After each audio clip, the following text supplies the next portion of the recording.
कहानी शुरू होती है प्राचीन समय से, जब असुरों का राजा बाणासुर। मैं बाणासुर हूँ। इस संसार में कोई योद्धा नहीं जो मेरी शक्ति का सामना कर सके। पूरे संसार में अपने बल और अहंकार के लिए प्रसिद्ध था। वो महान शिव भक्त था और उसकी भक्ति से प्रसन्न होकर लॉर्ड शिवा ने उसे 1000 भुजाओं का वरदान दिया था। लेकिन शक्ति के साथ उसका अहंकार भी बढ़ गया। बाणासुर चाहता था कि उसे कोई ऐसा योद्धा मिले जिससे वो युद्ध कर सके। बाणासुर की एक सुंदर बेटी थी उषा।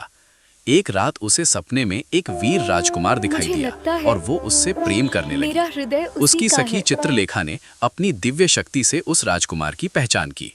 वो थे अनिरुद्ध, जो श्री कृष्ण के पोते थे। चित्रलेखा ने योग शक्ति से अनिरुद्ध को द्वारका से उठाकर उषा के महल में पहुंचा दिया। दोनों एक दूसरे से प्रेम करने लगे। लेकिन जब बाणासुर को यह पता चला, मेरे महल में घुसने की हिम्मत कैसे हुई? अब तुम कभी यहाँ से जीवित नहीं जाओगे।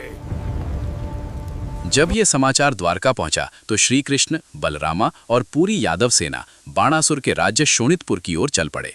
उधर बाणासुर की रक्षा के लिए स्वयं लॉर्ड शिवा, बाणासुर मेरा भक्त है कृष्ण, उसकी रक्षा करना मेरा धर्म है, युद्ध के मैदान में आ गए।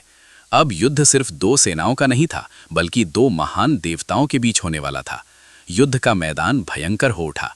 लॉर्ड शिवा ने अपना त्रिशूल उठाया और भयंकर अस्त्रों का प्रयोग किया। उनकी सेना में भूत प्रियत और गण भी शामिल थे।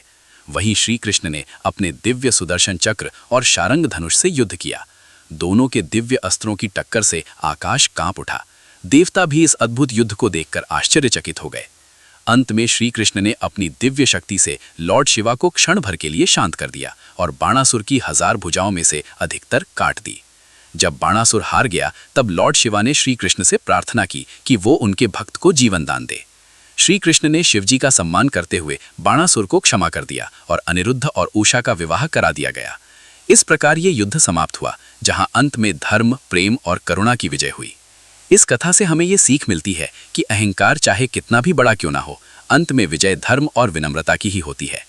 अगर आपको ये पौराणिक कथा पसंद आई हो तो श्री कृष्ण और भगवान शिव के आशीर्वाद के लिए चैनल को सब्सक्राइब जरूर करें।